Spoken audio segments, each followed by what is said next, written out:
ओम शांति।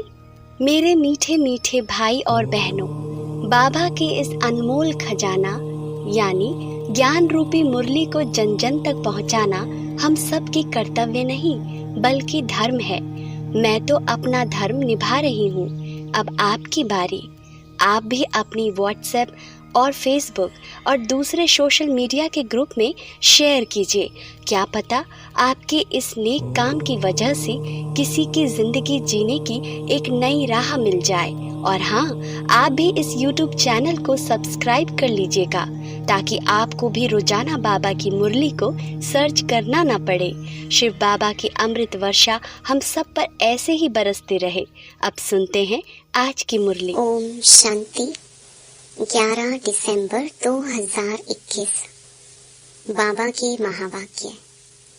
मीठे बच्चे, तुम अभी वंडरफुल रूहानी यात्री हो। तुम्हें इस यात्रा से 21 जन्मों के लिए निरोगी बनना है। प्रश्न: सतयुग में कौन सी चीज काम नहीं आती जो भक्ति मार्ग में बाप के काम आती है? उत्तर: दिव्य दृष्टि की चाबी। सतयुग में इस चाबी की दरकार नहीं रहती। जब भक्ति मार्ग शुरू होता है तो भक्तों को खुश करने के लिए साक्षात्कार कराना पड़ता है। उस समय यह चाबी बाप के काम आती है। इसीलिए बाप को दिव्य दृष्टि दाता कहा जाता है। बाप तुम बच्चों को विश्व की बादशाही देते हैं, दिव्य दृष्टि की चाबी नहीं। गीत: मरना तेरी गली में, जीना तेरी गली में। ओम शांति। मीठे मीठे रूहानी बच्चों ने गीत सुना। रूहानी बच्चों को अंग्रेजी में कहा जाता है स्पिरिचुअल चिल्ड्रन, स्पिरिचुअल फादर और स्पिरिचुअल चिल्ड्रन। अब यह तो रूहानी बच्चे जानते हैं कि हम आत्माओं को वहाँ शरीर तो है नहीं, इसलिए वहाँ कोई रूह रिहान हो नहीं सकती। रूह से रूह रिहान अर्थात वार्तालाप तब हो जब दोनों को शरीर हो। आत्माओं को यहाँ तो अपना अपना शरीर है, बाकी जो नॉलेजफुल रूहानी बाप है उनको अपना शरीर नहीं है। वह है ही निराकार। बच्चे समझते हैं कि शांति धाम में हम आत्माएं अशरीरी रहती हैं। जैसे बाप भी अशरीरी व विचित्र है, ऐसे तुम आत्माएं भी बिना शरीर के वहाँ रहती हो। यह समझने की बात है। कहते भी हैं नंगे आए हैं, नंगा जाना है, यानी यह शरीर रूपी वस्त्र वहाँ नहीं होगा। आत्मा जब शांति धाम में रहती है तो अशरीरी है, शांति में रहती है। अब रूहानी बाप यह नॉलेज देते हैं।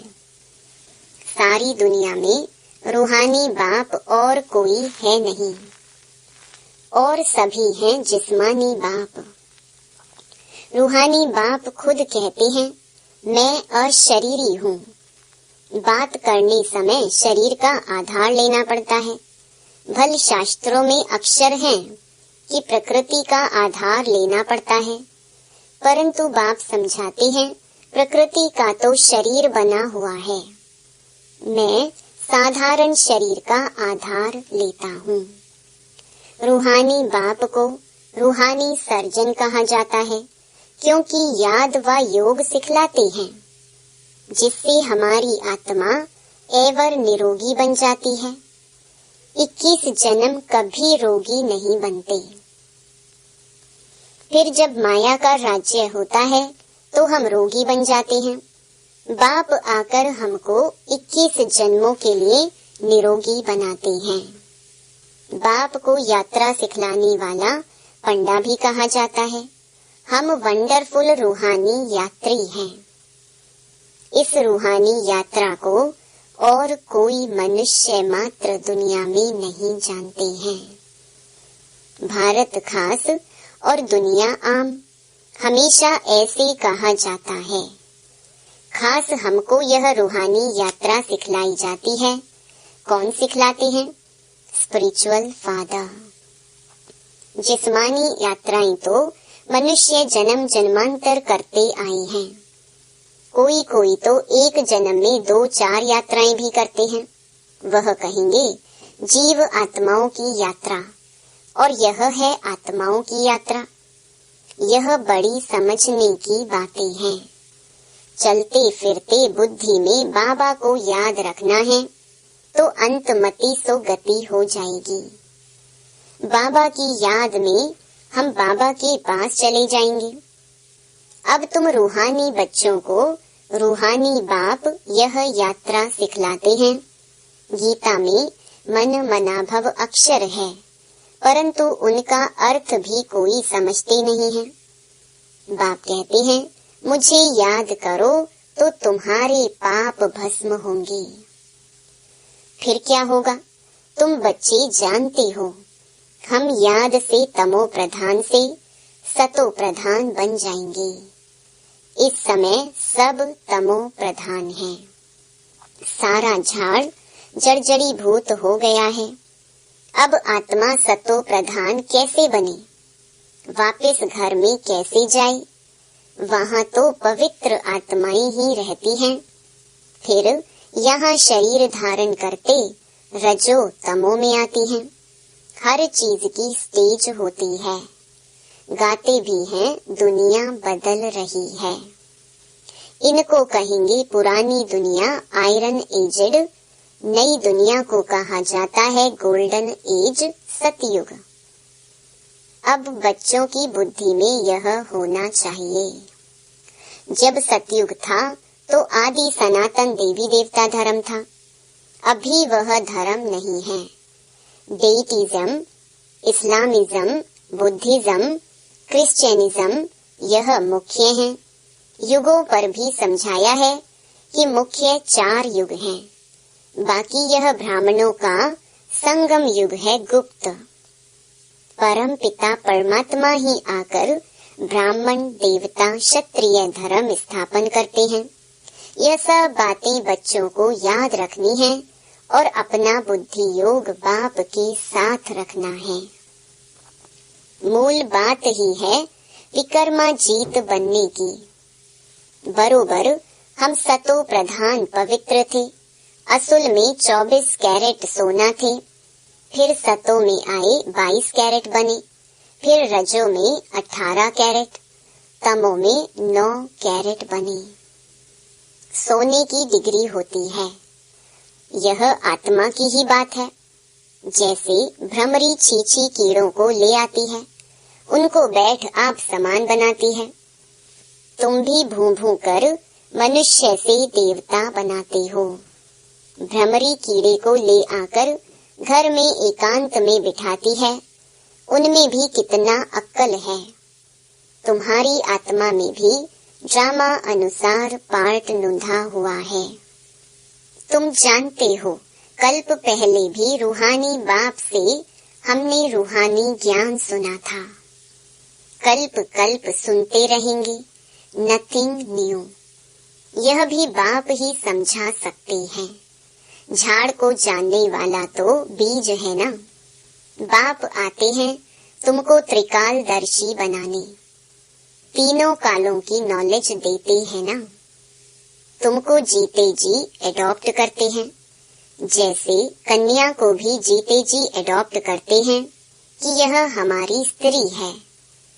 अब प्रजापिता ब्रह्मा की स्त्री तो है नहीं, तो यह एडॉप्ट होते हैं। परम पिता परमात्मा ब्रह्मा द्वारा एडॉप्ट करते हैं। तुम भी कहते हो यह हमारा बाबा है। परम पिता परमात्मा बाप भी कहते हैं तुम मेरे बच्चे हो। वह शिव बाबा है रूहानी। प्रजापिता ब्रह्मा दादा है जिस्मानी। रूहानी बाप जब तक शरीर में ना आए तो नॉलेज कैसे सुनाए? परमपिता परमात्मा को ही नॉलेजफुल कहा जाता है। कोई भी प्रकार की नॉलेज हमेशा आत्मा में ही रहती है। जिस्मानी नॉलेज भी आत्मा ही पढ़ती है ना। परंतु तमो प्रधान होने के कारण आत्म अभिमान कोई को रहता ही नहीं। आत्म अभिमानी तुम अभी बनते हो। सतयुग में यह बातें नहीं समझाई जाएंगी। इस समय बाप कहते हैं तुम अपने को आत्मा समझ बाप को याद करो, क्योंकि पापों का बोझा इस समय सिर पर है, वह उतारना है। बाप को बुलाते भी इस समय है कि आकर पतितों को पावन बनाओ। आत्मा ही इम्प्योर तमो प्रधान बनी है, इसलिए बाप को याद करती है। भक्त कोई भी नहीं जानते कि परम पिता परमात्मा कोई बिंदी है। बिंदी का तो मंदिर बना न सके, शोभा ही नहीं होगी। एक तो लिंग बनाते हैं, फिर साक्षात्कार के लिए कहते हैं हजारों सूर्य से तेजोमय है। क्या लिंग इतना तेजोमय है? जैसे अर्जुन के लिए दिखाया है ना, उनको साक्षात्कार हुआ तेजोमय रूप का। कहा हम तेज सहन नहीं कर सकते हैं। यह अक्षर सुना हुआ है ना। यहाँ भी शुरू में बहुतों को साक्षात्कार हुआ था। कहते थे बंद करो, हम सहन नहीं कर सकते हैं। आंखें लाल हो जाती थी। वह समझते हैं हमने परमात्मा का साक्षात्कार किया। किसने कराया? कृष्ण ने तो नहीं कराया, शिव बाबा ने ही साक्षात्कार कराया। उनको दिव्य दृष्टिदाता कहा जाता है। बाप कहते हैं चाबी मैं तुम बच्चों को नहीं दे सकता हूँ, यह चीज मुझे ही भक्ति मार्ग में काम आती है। सतयुग में इसकी दरकार नहीं रहती है। तुम पुजारी से पूज्य बन जाते हो। बाप कहते हैं मैं तुमको विश्व का राज्य भाग्य देकर अपने परम धाम में जाकर बैठ जाता हूँ। मैं पूज्य पुजारी नहीं बनता हूँ। तुम बच्चे अभी सेंसिबल बने हो। चलन से भी समझा जाता है कि यह कितना मीठा है। इनको धारणा बहुत अच्छी होती है। कितने टॉपिक्स बनाते हैं। बाबा जो टॉपिक सुनाते हैं वह नोट रखने चाहिए। आज यात्रा पर समझाएंगे। यात्रा 2 प्रकार की होती है। यह है नंबर 1 टॉपिक। मनुष्य सब जिस्मानी यात्रा कराते हैं भक्ति मार्ग में। ज्ञान मार्ग में जिस्मानी यात्रा होती नहीं, तुम्हारी है रूहानी यात्रा।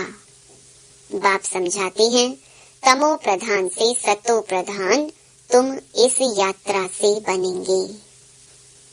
आत्मा पवित्र बनने के बिना घर जा नहीं सकती है। सब आत्माएं यहाँ ही आती रहती हैं, जाते कोई भी नहीं। गवर्नमेंट को भी तुम समझा सकते हो। सतयुग में जब देवी देवताओं का राज्य था तो एक बच्चा एक बच्ची होते थे, सो भी योग बल से। अब ख्याल करो सतयुग में कितने थोड़े मनुष्य होंगे और संपूर्ण निर्विकारी लक्ष्मी नारायण की गद्दी चली है, तो जरूर बच्चा भी होगा। हम जब योग बल से विश्व के मालिक बनते हैं तो क्या योग बल से बच्चा नहीं पैदा कर सकते? यह ड्रामा में नूंद है। पवित्र होने के कारण साक्षात्कार होता है कि बच्चा होने वाला है। वह खुशी रहती है, विकार की कोई बात नहीं। तुमसे पूछते हैं बच्चे कैसे पैदा होंगे? बोलो पपीते का झाड़ मेल फीमेल 1-2 के बाजू में होने से फल पैदा होता है। अगर दोनों 1-2 के बाजू में नहीं होंगे तो फल नहीं होगा। वंडर है ना। तो वहाँ क्यों नहीं योग बल से बच्चा हो सकता है? मोर डेल का भी मिसाल है। उनको कहा जाता है नेशनल बर्ड। प्रेम के आंसू से गर्भ हो जाता है। यह विकार नहीं हुआ ना। यह भारत शिवालय था। शिव बाबा ने बनाया था, अब रावण ने वैशाल्य बनाया है। यह भी किसको पता नहीं है। शिव जयंती तो मनाते हैं, रावण जयंती कहाँ है। रावण का तो किसको भी पता नहीं है। उनको बनाकर फिर दशहरे के दिन मार डालते हैं। तुम बच्चे जानते हो, रावण 5 विकारों को इन पटाखों आदि से नहीं जलाना है। योग बल से उन पर विजय पानी है, जो योग बाबा ही आकर सिखलाते हैं। कहते हैं योगी भव होली भव। गीता में फिर अक्षर है मन मना भव। मुझे याद करो, इस यात्रा से ही तुम शांति धाम में चले जाएंगे, फिर अमर लोक में आ जाएंगे। मनुष्य यात्रा पर जाते हैं तो पवित्र रहते हैं। काशी में जाने वाले पवित्र रहते हैं, परंतु काशी में रहने वाले कोई पवित्र नहीं रहते। यहाँ रावण राज्य में है पतितों का व्यवहार पतितों से, वहाँ है ही पावन का व्यवहार पावन से, फिर भी नीचे तो उतरना ही है। बाबा ने समझाया है, आधा कल्प है दिन, आधा कल्प है रात। यह भी ब्राह्मणों की बात है। ब्राह्मण ही फिर देवता बनते हैं। नई दुनिया में लक्ष्मी नारायण कहाँ से आए? कोई लड़ाई तो नहीं की।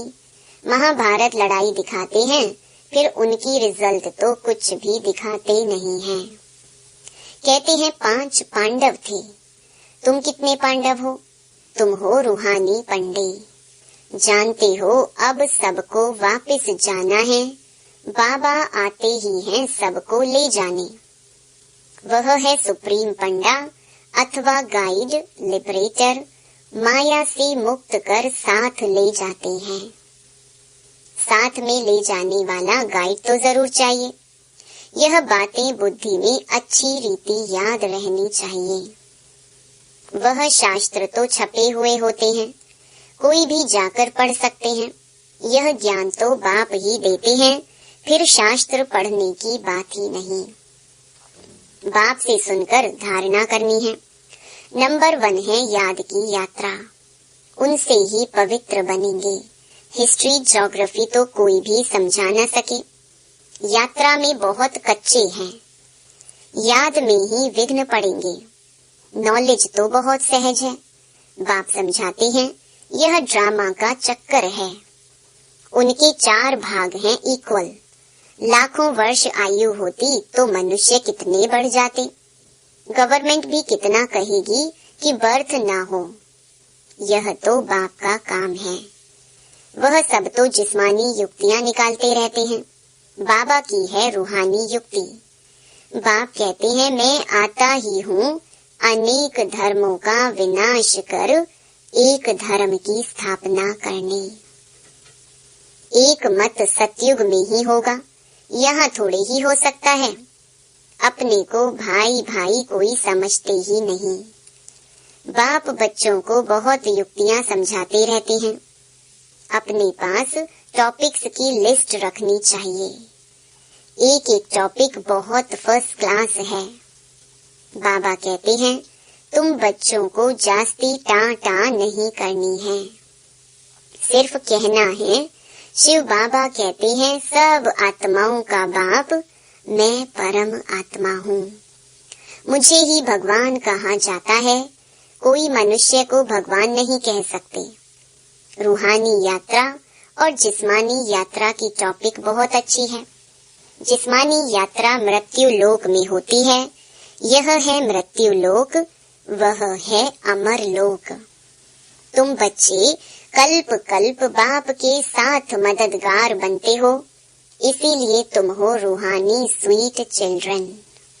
अच्छा, मीठे मीठे सिके लधे बच्चों प्रति माता पिता बाप दादा का याद प्यार और गुड मॉर्निंग। रूहानी बाप की रूहानी बच्चों को नमस्ते। धारणा के लिए मुख्य सार। पहला, खुद सेंसिबल बनकर दूसरों को भी बनाना है। अपनी चलन बहुत रॉयल और मीठी रखनी है। दूसरा, रूहानी यात्रा पर तत्पर रहना है। अपने पास अच्छी टॉपिक्स नोट रखनी है। एक एक टॉपिक पर विचार सागर मंथन करना है। वरदान, अंतर स्वरूप में स्थित रहे अपने व बाप के गुप्त रूप को प्रत्यक्ष करने वाले सच्चे स्नेही भव। जो बच्चे सदा अंतर की स्थिति में अथवा अंतर स्वरूप में स्थित रहे अंतर्मुखी रहते हैं, वे कभी किसी बात में लिप्त नहीं हो सकते। पुरानी दुनिया, संबंध, संपत्ति, पदार्थ जो अल्पकाल और दिखावा मात्र हैं, उनसे धोखा नहीं खा सकते। अंतर स्वरूप की स्थिति में रहने से स्वयं का शक्ति स्वरूप जो गुप्त है वह प्रत्यक्ष हो जाता है और इसी स्वरूप से बाप की प्रत्यक्षता होती है। तो ऐसा श्रेष्ठ कर्तव्य करने वाले ही सच्चे स्नेही हैं। स्लोगन, निश्चय और जन्म सिद्ध अधिकार की शान में रहो तो परेशान नहीं होंगे।